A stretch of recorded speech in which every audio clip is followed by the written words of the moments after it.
Uriziwe benyeshigiye iwacuse imuhero ati joro ryijimye cyane uracyanyuma.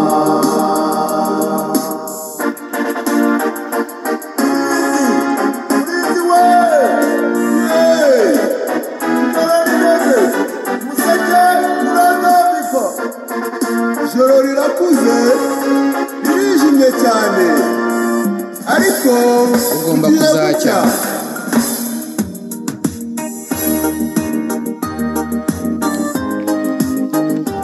Ya murinzi no kumenyesha igihe. Umurinzi niwe umenya igihe uko kimeze. Umurinzi arimo aramenyesha igihe no kuri.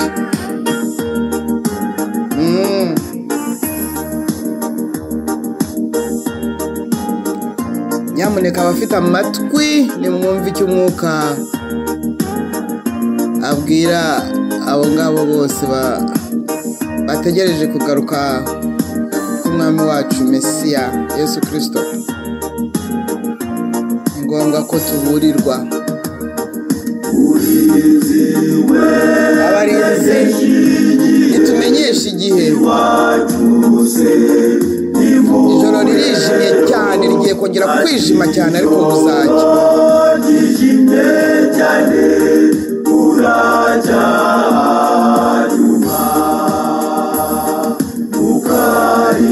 Ukarire ukomeze urorere kwiringira kugeza igihe uzagerayo ku munsi uhoraho. Imana igiye igarutse gusura u Rwanda.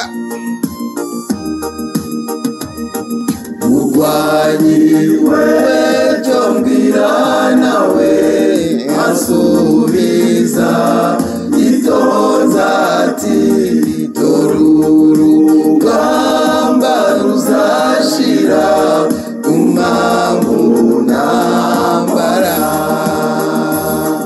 Ubabare wihangane kandi reka imirimo yawe uzabona igihembo cyiza nidutabaruka. Haleluya, haleluya, haleluya, haleluya, haleluya.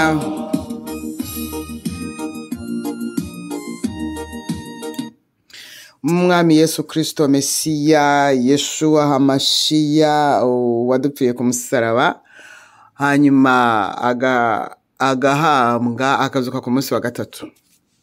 Mbashuhuje mu izina rye. Uyu ni umunsi mwiza Imana yaturemeye, ni tariki 4 z'ukwezi kwa munani umwaka ni 2023. Ndabashuhuje kandi mbahaye ikaze. Rero muri iyi minsi hari ubutumwa buhuje n'intumbero dufite, n'intumbero nahawe. Ubutumwa buhuje n'intumbero nahawe bwose ubuhuje neza nta kuvangirwa kundi. Natangiye kubushyira kuri iyi chaîne. Ndagira ngo nibutse ko ntago ngewe naje gukorera amafaranga hano. Cyo cyumvikane cyane. Ntago naje gukorera amafaranga bikinatangira, nta nubwo nari nzi ko batanga bariha ngo abafite ngo aba views nyinshi n'abagira gute, ntago nari mbizi. Mu by'ukuri Yesu Kristo wampamagaye yambwiye kubwira imbuzi, kuburira abantu mu buryo bwose bushoboka. Rero niyo mpamvu yemeye ko nza kuri YouTube. Rero mu by'ukuri ntago mvuga ngo mukore subscribe ngo cyangwa ngo bavuga ngo iki ngo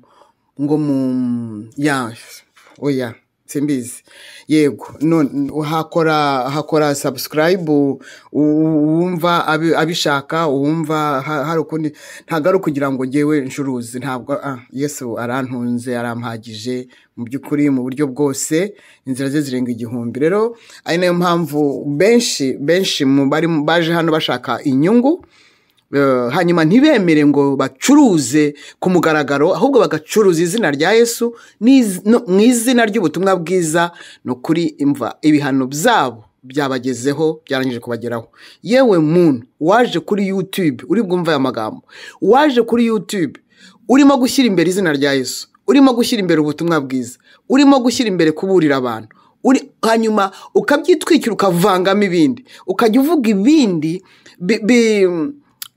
bireshya abantu kugira ngo mbese ubone views nyinshi kugira ngo YouTube iguhembe menshi nukuri ugiye kubonana imbona nkubone n'uwo nguwo wakoresheje izina rye wakoresheje ijambo rye ubeshya urimo gushaka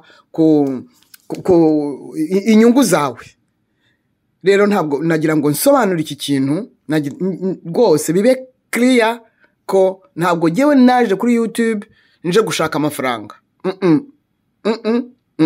cyo kiveho uyu munsi rero nagira ngo twumve mwene data ugiye kutugezaho ihishurirwa yagize ry'ukuntu Imana igiye gusura u Rwanda ku nshuro ya 3 arabidusobanurira neza nk'uko yabihawe Yesu aduhana umugisha rero ndumva bisobanutse nimuzajya mubona nshyizeho message nuko izaba iri huje intumbero nibyo nahamagariwe nibyo nemera n'umurongo ndimo muri iki gihe Yesu aduhana umugisha Najamazi byaremwe byose bisubiza bitya bitiho yo izagushira hazindi horaho umenye ibyo bimenyetso bigaragaza kuza kwe kandi byaremwe uko bingana biteze impanda ye bene data bakundwa Imana ihumugisha kandi abagiye bahindura bashyira mu mirya mu majwi abongeye gusubiramo izindi ndirimbo zo mu gitabo izi ndirimbo zo mu gitabo nizabaye inspire uretse ko hari zimwe zishobora kuba zidahuje n'ijambo ariko mu by'ukuri ni kagatotsi kaba kaguye mu mata nuko gatokora rero izi ndirimbo zasizwe n'umwuka ndasabira umugisha n'ukuri abagiye bazisubiramo bazigize nziza cyane kandi zigiye kuzadufasha muri uyu muhamagaro w'ibiyaga bigari kuko Kongo Rwanda Burundi tuzihuriyeho mu by'ukuri Imana ibahe umugisha abo ngabo yakozeho kugira ngo bongere bazisubiremo rero ni nayo magambo nari mfite uyu munsi muri uyu mwanya reka mbareke mwumve ibyo mwene data atugezaho Yesu aduhana umugisha Urinziwe beneshigiye iwachuse nimuhero atijoro ryijimye cyane uracyanyuma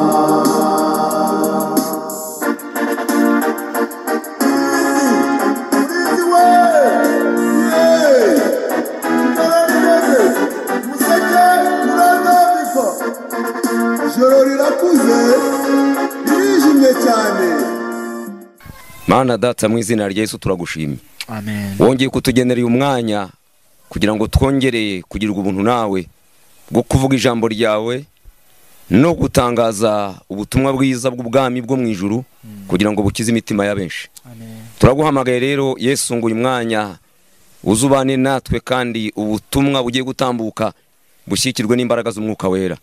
Amavuta y'ijuru abwururukemo kandi bwe kugira inkomyi kugera ku mpera y'isi. Izina ryawe rizubahwe ku bwaryo kandi ubutumwa buzagira imbaraga mu mitima y'abantu, buyitere guhinduka no kukwegera, byose bijye bikorekera kugira ngo izina ryawe rishyirwe hejuru.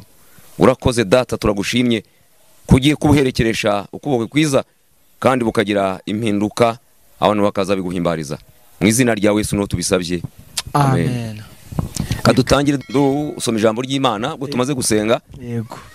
Kandi namwe turabashimiye ko mwongeye kuduha uyu mwanya. Amen. Imana ibaho umugisha. Amen. Kadusoma ijambo ry'Imana mu gitabo cy'umuhanuzi Ezekiyeli, ibice ni 7. Turasoma duhere ku murongo wa mbere tugeze ku murongo w'13 Ezekiyeli ibice 7, umurongo wa mbere kugeza ku murongo w'11. Aya magambo aragira ati: ijambo ry'Uwiteka ryongera kunzaho riti, mwana w'umuntu, uku niko umwami w'Uwiteka abwira igihugu cya Isirayeli uti, amaherezo ageze ku mpande enye z'igihugu. Noneho amaherezo akugezeho, ngiye kuguteza uburakari bwanjye, ngucira urubanza ruhwanye n'imigenzereze yawe, kandi nzakugaruraho ibizira byawe byose. Ijambo ryanjye ntirizakubera neza, ijisho ryanjye ntirizakureba neza, kandi sinzakugirira ibambe, ahubwo nzakugaruraho ibihwanye n'imigenzereze yawe, kandi ibizira byawe bizakubonekaho. Muzamenya yuko ari je Uwiteka. Uku niko umwami w'Uwiteka avuga ati, ikibi kimwe gusa dore kiraje, iherezo rirageze, amaherezo araje, biragukangukiye, dore biragusohoreye. Igihano cyawe kikugezeho, wa muturage wo mu gihugu we. Igihe kirasohoye, umunsi uri hafi, umunsi w'imivurungano mu misozi, si uwo kuvuzamo impundu. Noneho ngiye kugusokaho umujinya wanjye, ngusohozeho uburakari bwanjye, kandi ngucire urubanza ruhwanye n'imigenzereze yawe, nkugarureho ibihwanye n'ibizira byawe byose. Ijisho ryanjye ntirizakureba neza, kandi sinzakugirira ibambe, ahubwo nzakugaruraho ibihwanye n'imigenzereze yawe, kandi ibizira byawe bizakubonekaho. Muzamenya yuko Uwiteka ari je uhana. Dore wa munsi nguyu uraje, igihano cyawe kirasohoye, inkoni iragushibukiye, ubwibone bukumezeho. Urugomo rurahagurutse, n'inkoni ihana ibibi, ntawuzasigara muri bo, mu nteko zabo no mu butunzi bwabo nta kizahasigara, habe n'icyubahiro cyabo. Aya ni amagambo y'umuhanuzi Ezekiyeli yahanuriye igihugu n'abagituye. Yego. Ni amagambo akomeye kandi aremereye, yabwiye aba bantu, ayababwira mu gihe basaga n'abataye Imana. Ntabwo ari amagambo yoroshye rero, ni amagambo akomeye, ni amagambo asaba ubwenge buvuye mu ijuru no gushishoza kuva ku Mana. Tugiye kuganira rero ku magambo avuga ngo urufatiro, igihe imfatiro zisenyutse, umukiranutsi akora iki? Niyo mpamvu tugiye kongeraho Zaburi ya 11 umurongo wa 3 kugeza ku murongo wa 7. Turongeraho Zaburi ya 11 umurongo wa 3 kugeza ku murongo wa 7, kuko tuyoganira amagambo avuga ngo imfatiro zisenyutse cyangwa urufatiro rusenyutse, umukiranutsi yakora iki? Zaburi ya 11 duhere ku murongo wa 3 haravuga ngo niba imfatiro zishenywe, umukiranutsi yakora iki? Uwiteka ari mu rusengero rwe rwera, Uwiteka intebe ye iri mu ijuru, amaso ye areba abantu, imboni ze zirabagerageza. Uwiteka agerageza abakiranutsi, ariko umunyabyaha n'ukunda urugomo umutima we urabanga. Uwo ni umutima w'Uwiteka. Abavubira azavubira abanyabyaha ibigoyi, ibigoyi ni imitego, umuriro n'amazuku n'umuyaga wotsa bizaba umugabane mu gikombe cyabo, kuko Uwiteka ari umukiranutsi kandi akunda ibyo gukiranuka, abatunganye bazareba mu maso he. Aya ni amagambo akomeye nkuko ntangiye mbivuga. Ezekiyeli n'uyu mwanditsi wa Zaburi baganiriye, harimo abantu babiri, harimo umukiranutsi hakaba n'umunyabyaha. Iratwereka ko abanyabyaha bazahanwa, abakiranutsi bakagirirwa neza, uko Imana ukababaho, umugisha w'Imana ukabasesekaraho. Rero turibaza ngo umukiranutsi yakora iki gihe imfatiro zashenywe cyangwa zasenyutse? Dusomye n'amagambo yo muri Ezekiyeli aho tubwira ngo dore amaherezo araje, ageze ku mpande enye z'igihugu, ageze ku mpande enye z'abantu, ageze ku mpande enye z'imiryango, ageze ku mpande enye z'isi, ageze ku mpande enye za buri muntu.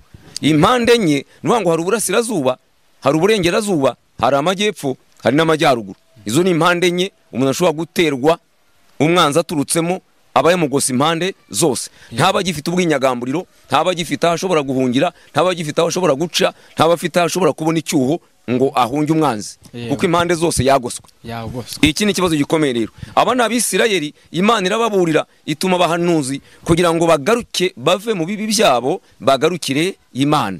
Barangije ntibumva Imana, ntibayitega amatwi binyuze ku bahanuzi, banga kumva abahanuzi. Hanyuma igihe kiragera, ubu buhanuzi Ezekiyeli yahanuye bubasohoraho, baranyagwa, batwarwa i Babuloni, na Ezekiyeli nyiri guhanura nawe agendamo. Uko niko nshobora guhanura ibintu ntamenye ubwenge, nanjye bikazansohoraho, nari nzi ko nge nzasigara cyane. Birashoboka. Uko niko abantu tujya twibeshya rero. Iyo rero ndi umuhanuzi ntabwo genda igitangaza, simfite ubudahangarwa butagerwaho n'ibyago. Niba ibyago byateye karitsiye nyituyemo, nanjye bizangeraho. Niba abajura baje gutera karitsiye, nanjye nyituyemo, ibyo bazazana nanjye bizangiraho ingaruka. Niba abantu bagakena, bizansaba ko nanjye ibyo ntunze mbisaranganya abasigaye, ingaruka zizaba zangezeho. Rero bisaba ngo tumenye ngo niba abantu batewe, imfatiro zirasenyutse rero kubera icyaha. Icyaha gisenya urufatiro rw'Imana mu bantu, icyaha gisenya urufatiro rw'Imana mu gihugu, icyaha gisenya urufatiro rw'Imana mu itorero. Urufatiro rw'Imana ni ukuri, urufatiro rw'Imana ni ugukiranuka, urufatiro rw'Imana ni ijambo ryayo, urufatiro rw'Imana ni umwuka wera. Iyo ukuri kwabuze, ijambo ry'Imana ritagihari, Imana irimuka, gukiranuka kuragenda, umugisha w'Imana ubukije. Aha niho abantu baguye rero. Aba Bisirayeli bari bamaze guhura n'aka kaga n'iki kibazo, kuko bimitse ibyaha Imana bayimuye. Bamaze kuyimura bimitse ibyaha, bituma Imana ibavamo. Ibavuyemo, Nebukadineza araza arabanyaga, arabatwara. Hanyuma bajya mu buretwa, bajya mu bunyage, bajya gukora imirimo batagomba gukora, bari mu gihugu cyabo. Ariko baraburiwe banga kumva. Iyo waburiwe ntiwumve rero, rero tubwira ngo uri nyaga gucyaho. Iyo wanze gucyaho ukanga guhanwa, hari kizakumvisha. Rero uyu mugabo Ezekiyeli ahanurira aba bantu, yabonye ko ibyago bibugarije kandi biturutse impande zose, arababurira. Ababuriye banga kumva. Ikosa si Ezekiyeli, ikosa ni abantu banze kumutega amatwi ngo bakore ugushaka kw'Imana. Iki Imana bashaka hose ikindi nuko bihana, bakareka ingeso zabo mbi, ngo bakava mu bizira, imigenzereze yabo igatungana. Imana irabwira ngo ngiye kubahana rero, imigenzereze yanyu nzayibagarura ku mutwe, n'ibizira byanyu nzabibereka mbibashyira imbere. Buri muntu muhane nkurikije ibizira bye n'imigenzereze ye. Ntabwo Imana ipfa guhana abantu gusa, ntabwo Imana ikora ikosa. Ijya guhana abantu yabanje kubaburira, ijya guhana abantu yabanje kubateguza, ijya guhana abantu yabanje kubasobanurira ikibazo.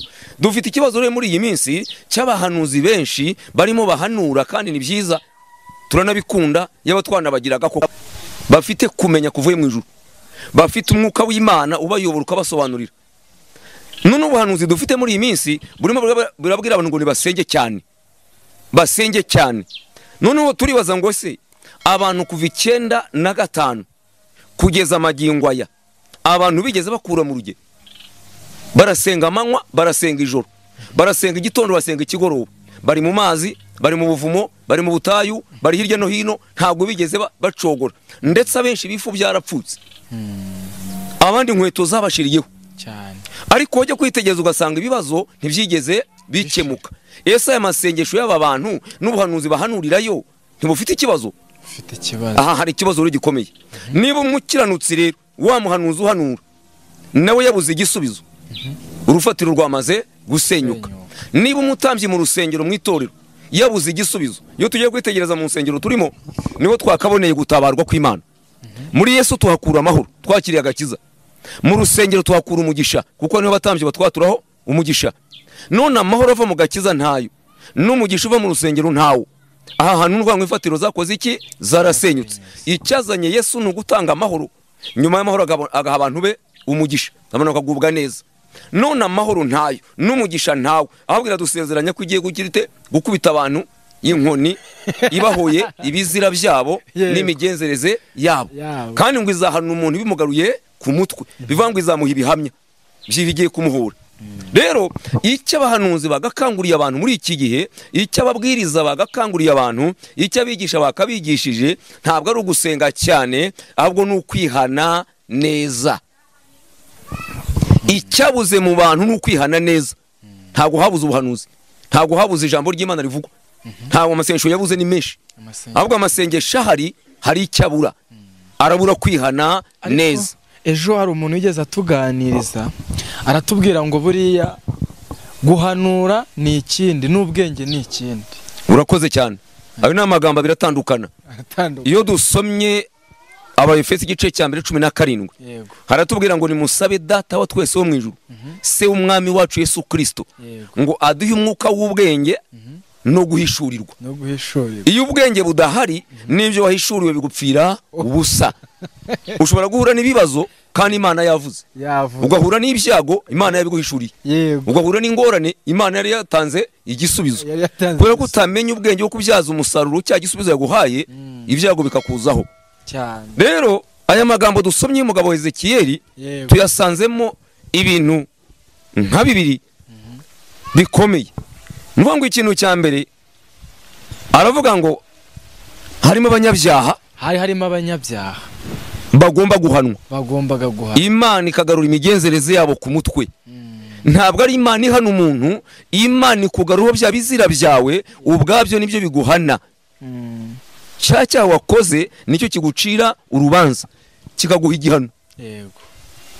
Noneho rero iyo tumaze gusoma tubonye ijambo rivuga ngo amaherezo. Iherezo ry'ibi bintu ryari rihe? Nuvuga ngo icyambere ni iherezo ry'ibibi. Imana igiye guhana ibibi. Imana ntihana abantu, ihana ibibi bakora. Ariko kubera ko bikorwa n'abantu, abantu bakaribo babihuriramo n'ingorane.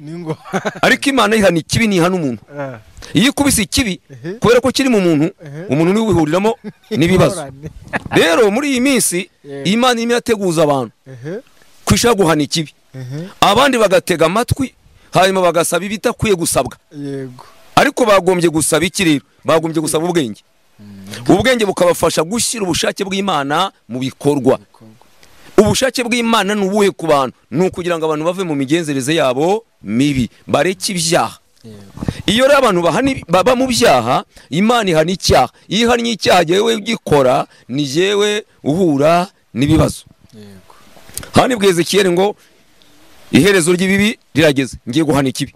Icya kabiri yamubwiye ngo imigenzereze y'umuntu ngiye kuyimugarura ku mutwe. Nuvuga ngo hasigaye kubaho guhana inkozi z'ibibi. Ihana ikibi yakirangiza n'umuntu ikamucapa iboko, imubwira ngo ntuzongere guca muri izi nzira. Dore inzira itunganye ngiyi, dore inzira igororotse ngiyi, dore inzira nyabagendwa niyi, ntuzongere gusubira muri ziriya. Aya ni amagambo Imana ibwiye Ezekiyeli. Iyo tugarutse muri za 2005 Imana yagiye ivuga ibintu bimeze nk'ibivugwa muri iki gihe. Igenda ivuga ko ishaka guhana. Ariko icyo gihe abantu bagiye hamwe barasenga, bahamagara Imana baca bugufi, barayinginga. Ndumwe mu bantu bagiye Kagugu, tumara iminsi 21 turabona 35 dusengera itorero, dusengera igihugu. Tujya gusoza Imana yatubwira ngo duhuze abayobozi bakuru b'amadini n'amatorero kugira ngo tubabwire iby'Imana ishaka ku gihugu no ku itorero ryayo. Turahaguruka turabegeranya tuvugana nabo tubabwira iby'Imana yari ikeneye ko bakwiye gutunganya. 2007 mu kwezi kwa 4 nibwo twahuje abo bantu tubabwira iby'Imana ishaka. Irashaka ko abantu baca bugufi bakihana nk'abayobozi b'amatorero, nibo batwara umuri rw'Imana mu bantu, nibo bagendana umucyo, nibo bagendana ukuri. Ariko icyaje kuvamo kitwereka ibyabaye nuko tugeze mu kwezi kwa 5 tuvuye gusenga 2007 mu kwezi kwa 3, mu kwezi kwa 4 turabahuje, mu kwezi kwa 5 Imana igiye kutubwira ibintu bine. Iratubwira ngo iraje guhana inkozi z'ibibi. Icyo cyari icyambere mu kwezi kwa 5 kwa 2007, kandi twamaze iminsi 21 turabona 35. Icyo twasabwaga gukora kumenyesha abayobozi bakuru b'itorero n'amadini kugira ngo bagaruke mu murongo nyawo. Message turayitambutsa iminsi 2. Tumaze kwitambutsa umusaruro twabonye bigaragara ko abantu batigeze baca bugufi ngo bihane. Rero aya magambo tuyasanga muri Yesaya 29 aho havuga ngo aba bantu bagarukiye wabahannye, ngo nabanyegera kunyubaha abanyubaha n'itegeko ry'abantu, ngo banyubahisha kanwa n'iminwa yabo ariko imitima yabo imbakuri. Iyo ugiye kwitegereza ntago abantu bihana bihanishije umutima, abantu barihana bihanishije umunwa. Nicyo kibazo gihari rero. Bivuga ngo natwe ibyo nk'amasigara cyicaro, abantu bihanishije umunwa ariko ntibihanisha umutima, kuko mu ntego yari ihari abayobozi bakuru bagomba kujya kwihanisha abapastori bashumbye, bari ba representarego na ba musenyeri, bagomba kujya kwihanisha abapastori babo kugira ngo bagarure ibintu ku murongo, itorero rive mu gihirahiro. Ariko ntibyakozwe. Mu kwezi kwa 5 k'uwo mwaka nibwo itubwiye ngo iraje ije gukora ibintu bine. Icyambere ije guhana inkozi z'ibibi, icya kabiri ije guhindura ibintu, icya gatatu ije guhoza abantu bayo amarira, icya kane ije gutanga umugisha n'amahoro bitigeze kubaho mu gihugu. Haleluya, amen. Aya ni amagambo aremereye kandi akomeye. Niba Imana iza guhana inkozi z'ibibi, igahindura ibintu, igahoza abantu bayo amarira, igatanga amahoro n'umugisha bitigeze kubaho, aho harimo ikintu gikomeye abantu bakwiye gushimikira bagashaka kugira ngo bakigereho kibagirire umumaro. Rero abantu barasenga kandi barasenga cyane, ariko ikihutirwa ntabwo ari iki ngiki cyo gusenga cyane, ikihutirwa no kwihana neza, abantu bihanishije umutima batihanishije umunwa. Imana irashaka kugaruka gusura igihugu ku nshuro ya 3. Wambaza ngo ubwa mbere ni ryari, ubwa kabiri ni ryari? Ubwa mbere yasuye igihugu mu 1959, yongera gusura igihugu mu 1994. Nubigiye kugaruka mu gihugu kongera kugisura. Niyo mpamvu abantu bakeneye gutunganya inzira zabo rero, kugira ngo niza izabona hinyura, izasanye inzira ziharuye, inzira zitunganye. Ku bantu badukurikiye aho hantu igihe Imana yaziye gusura ongera hasubiremo kugira ngo barusheho kubyumva neza. Hari abari bari icyo gihe bakabibona, n'icyo gihe kindi bakaba barabyumvishe bakabibona, n'uyu munsi bazongere bazabibona. Reka dusome amagambo ari mu Bakorinto ba 2 ibice 13.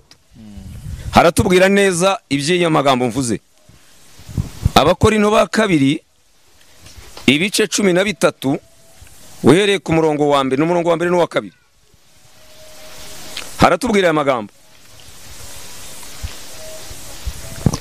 Haravuga ngo dore none ubu n'ubwa 3 nzazi iwanyu. Wumve, n'ubwa 3 nzaza iwanyu. Mu kanwa k'abagabo 2 cyangwa 3 ijambo ryose rizahamywa. Nabivuze kera ubwo nabasuraga ubwa 2. Nanone nubwa nubwo ntahari niko nkibivuga ntibiraba. Mbwira abacumuye kera n'abandi bose yuko bigaruka n'ingaruka ntazabababarira. Aha ngenze buhoro kugira ngo abantu bumve neza. Reka nyasubiremo. Abakorinto ba kabiri ibice ni 13 umurongo wa mbere n'uwa kabiri. Dore none ubu n'ubwa gatatu nzazi wanyu mu kanwa k'abagabo babiri cyangwa batatu ijambo ryose rizahamywa. Nabivuze kera ubwo nabasuraga ubwa kabiri, nanone nubwo ntahari niko nkibivuga bitaraba. Mbwira abacumuye kera n'abandi bose yuko n'ingaruka ntazabababarira. Nwangu ubwa mbere Imana isura igihugu yagisuye mu 1959 35 Yesu umwuka igahini muri 40 iwusuka igihundwe 35 yahuse muri Anglikani muri 40 itangiza DPR Pentecote igihundwe cyangugu muri 59 iza gushaka imbuto z'umwuka yasutse izarizo. Hanyuma namwe izabonetse murazizi ubwo murazibwira. Igaruka 94 nyuma y'imyaka 30 n'indi ubutumwa buvuga ibiterane biba iza kongera gusura abantu. Umusaruro wavuyemo twaragubonye. N'ubu rero irashaka kugaruka gusura abantu. Tumaze imyaka n'imyaka dusenga ntabwo gatatu ishaka kugaruka rero. Yego. Niyo mpamvu iraje mu Rwanda igiye kuza kureba ibintu bine: guhana inkozi z'ibibi, kuza guhindura ibintu, kuza guhoza abantu bayo amarira, no kuza gutanga amahoro n'umugisha bitigeze kubaho. Yego. Ibyo ni ibintu bine bizabiyizanye. Ngira ngo ikibazo cyawe ndagishubije. Hari irindi jambo baje kutubwira ngo ngese imfatiro zisenywe umukiranutsi yakora iki? Ntabwo ndasoza ndacyagenda. Ndaza kukwereka, turaza kureba niba zarasenyutse cyangwa zigihari nicyo yakora. Yego. Sawa. Aha turimo tureba ku Imana igiye kuza. Ese niramukije bizagenda bite? Aha turibaza ngo ese imfatiro koko zarasenyutse? Icyo ni kibazo abantu bibaza. Ese imfatiro koko zarasenyutse? Iyo dusomye Ezekiel 22 23 tuhasanga baze kuhasoma Ezekiel 22 23 tuhasanga abantu bane. Ngiye kuvuga ntagiye kuhasoma. Hatwereka abahanuzi nibo Bibiri iheraho. Itangira ngo ni igihugu kitavuwe imvura ku munsi w'uburakari bukaze, ni igihugu kitabonejwe ku munsi w'Uwiteka. None ivuga abahanuzi bo muri cyo ngo bakigiremo ubugambanyi, basahuye ibintu by'abantu, bapfakaje benshi bo muri icyo gihugu. Abo ni abahanuzi Bibiliya itubwira. Nuno turitegera tukavuga ngo ese abahanuzi dufite aho ni basa nabo muri Ezekiel yanima tubwira. Uretse ko nuba hasoma ntacyo bitwaye kugira ngo abantu bashe kuhumva neza, basobanukirwe, batagira ngo na magambo gusa tuvuga adafite aho ashingiye. Ezekiel 22 duhere ku murongo wa 23. Aya ni amagambo avuga atya: Imana itumye Ezekiel ngo nuko mwana w'umuntu, ngo ijambo ry'Uwiteka ryongera kunzaho riti, mwana w'umuntu kibwira uti, uri igihugu kitabonejwe kitavuwe imvura ku munsi w'uburakari bukaze. Abahanuzi bacyo wumva utege amatwi icyo abahanuzi bakoze, bakigiriyemo ubugambanyi. Nk'uko intare itontoma igiye mu muhigo, bamize ubugingo bw'abantu. Ubutunzi n'ibintu by'igiciro cyinshi barabitwaye, bapfakaje benshi bo muri cyo. Wumva icyo abantu bakoze rero. Abo ni abahanuzi. Ngo aba bahanuzi bakoze ubugambanyi. None se iyo witegereza hirya no hino ubugambanyi buhari, abantu bagambanira n'amatorero, bagambanira mu byumba basengeramo, bagambanira hirya no hino mu bibazo runaka, abenshi sabo. Uritegereza urebe.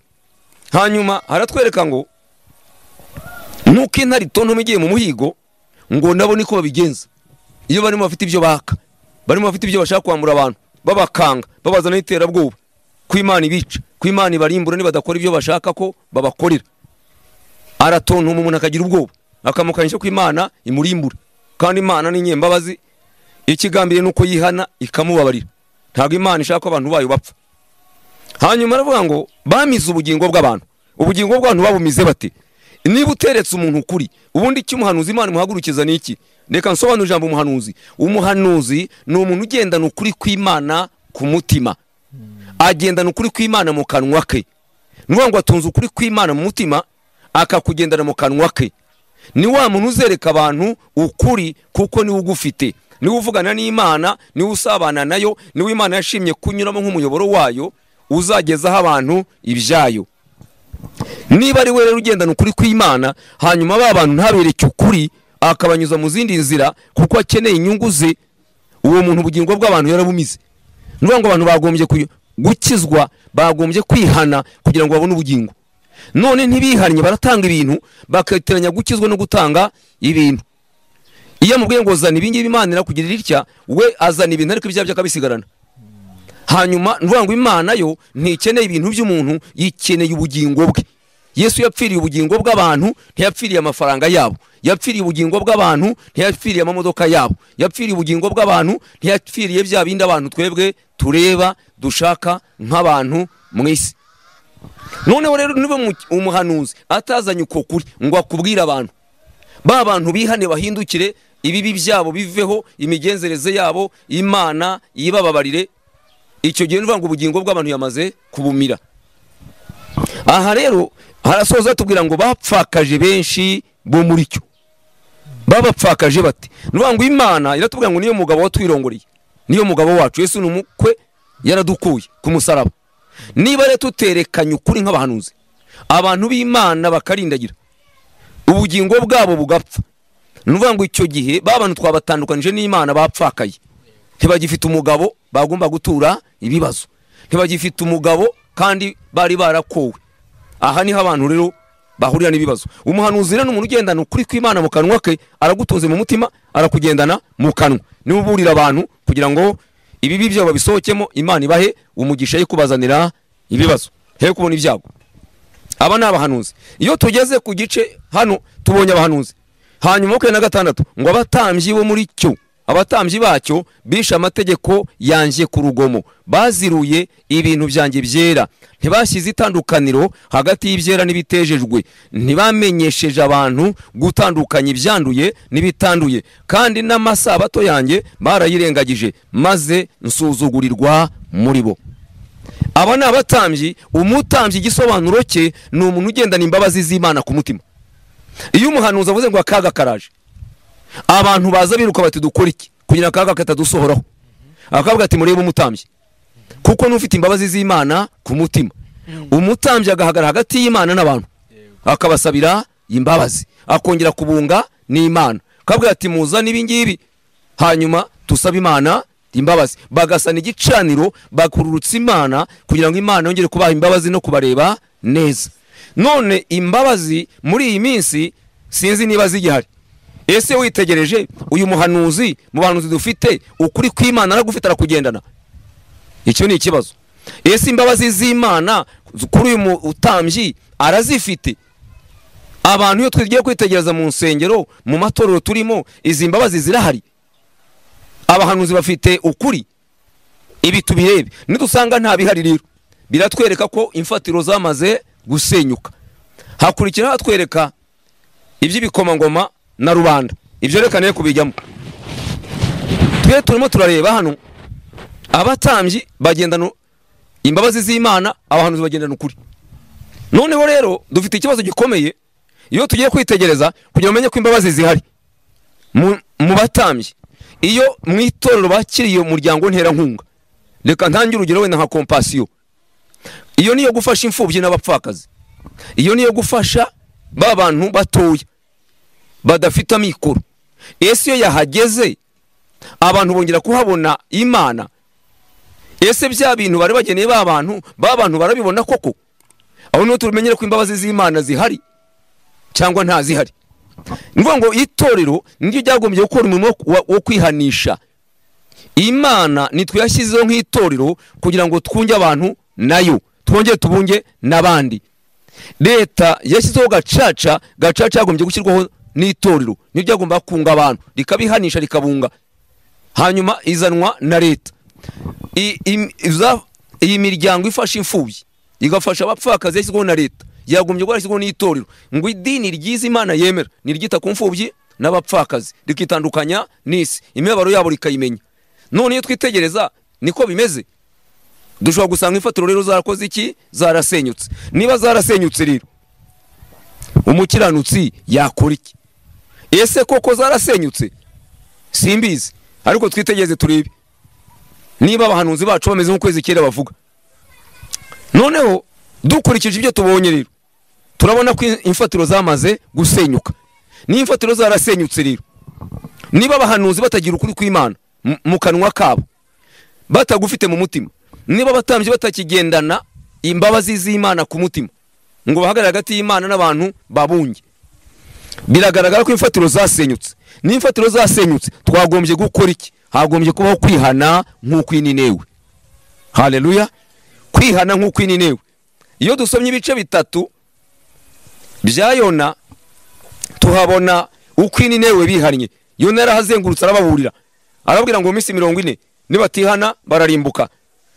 Umwami ngo inkuru igeze ku mwami ngo ashishimura imyambaro yambara ibigunira, ategeka abatware be, ategeka buri umuturage, ndetse ngo aravuga ngo n'amatungo yabo ntazanywa amazi ntazarishe, ngo bicishe bugufi, ngo ahari wenda Uwiteka yakwigarura ngo akibuza kubagirira nabi. Uwo ni Yona aburiye Nininewe, umwami ngo aca bugufi barihana. Rero dukeneye kwihana ku buryo tugiye kureba. Kwihana ku buryo butatu kuri ahangaha dusanga Nininewe. Ngo kwihana kwa mbere ni ukwihana kw'abatambyi batatiye umuhamagaro. Ngo abatambyi batatiye umuhamagaro, birakwiye ngo abatambyi begerane hanyuma bihane. Umuntu wese tw'umukozi w'Imana ufite abantu ashumbye yagombye kwegerana mugenzi we hanyuma bagaca bugufi bakihana, kuko ugiye kureba nabo ubwabo ntibumvikana, ntibahuza, ntibashobora kugira ibyo bahuriraho. Birakwereka ko imfatiro zasenyutse. Niba abashumba bari mu karere ahantu bari mu bafite amatorero mu gace kamwe badashobora guhuza, badashobora kuvugana, badashobora kumvikana, birakwereka ko imfatiro zamaze gusenyuka. Imana ikorera mu bumwe, ntago Imana ikora ikoresheje mu bice. Kwihana kwa kabiri kwagombye kuba kwihana kw'itorero, kuko itorero ryataye inshingano zaryo. Inshingano z'itorero ni ukubwiriza ubutumwa rikazana abantu kwa Yesu, rikabihanisha ibyaha, rikabaraga ubwami bwo mu ijuru, rikabahesha amahoro, hanyuma bagahabwa umugisha. Ariko tugiye kwitegereza abantu dufite mu matorero, abantu dufite mu nsengero, ntabwo iki kintu gihari. Nta mahoro ahari, nta mugisha bafite. Bigaragara ko n'Imana batahuye nayo. Niba bakigendana n'ibyaha, birakwereka ko Imana batarahura nayo. Kwihana kw'itorero ryagombye guca bugufi rikihana. Kwihana kwa gatatu gukenewe ni ukwihana kw'abatuye igihugu. Kwihana kw'abatuye igihugu, vuga ngo igihugu cyagombye kwihana, kikihana ibizira cyakoze, kikihana ibibi cyabayemo, abantu bakabona aho bahagarara, ubwiza bw'Imana bukururuka, abantu bagahabwa umugisha bakagirwa neza. Iyo abantu bihannye ikibi kibagusha bakagika amahoro n'umugisha. Iyo abantu bihannye Imana izije gutanga amahoro n'umugisha.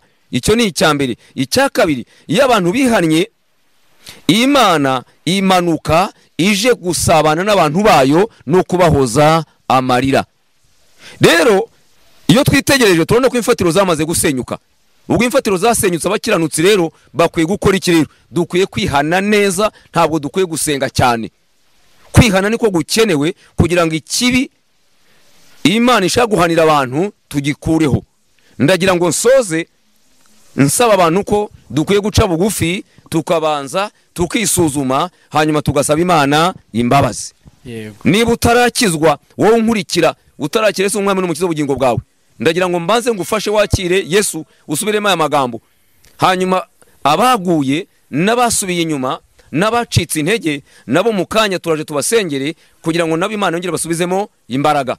Reka wowe wari utarakira Yesu ukurikiye ubu butumwa, ukurikiye aya magambo, usubiremo aya magambo uti mwami Yesu nguhaye umutima wanjye, ngwino muri je umbere umwami n'umukiza, nkure mu gitabo cy'urupfu nshyire mu gitabo cy'ubugingo, uhereye none mbarira ibyaha byanjye n'ibicumuro byanjye byose, maraso yawe Yesu anyeze, ejo hanjye hazaza uhayobore, mwuka wera ngwireho, ngendere mu kuri no mu mwuka, kandi umfate ukuboko nzagere ku ntego y'ubuzima, ntongeye gutandukana nawe.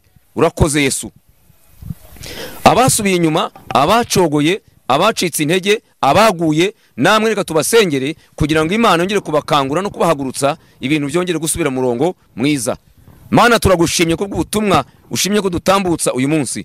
Turaguhamagaye kugira ngo usure imitima y'abantu hirya no hino mpande y'isi, abasubiye inyuma, abaguye, abatentebutse, abacitse intege, abihebye, bose Yesu wongere kubasura no kubagenderera, kandi imitima yongere kuyikangura, basohoke mu bibi binjire mu byiza, kugira ngo ikibi batandukane nacyo, imigenzereze yabo yo kwihanirwa, ahubwo bahabwe umugisha nawe kuko bamaze kwihana no guhindukira. Urakoze Yesu, turagushimye ko byose bikora nk'umubyeyi, mu izina rya Yesu no tubisabye, amen.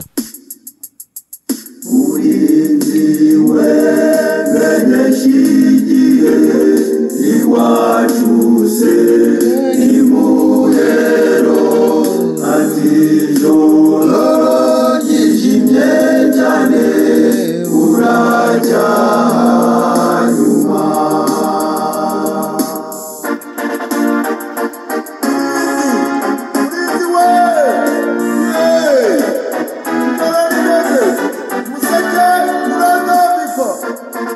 Ijoro rirakuze ririjimye cyane, ariko ugomba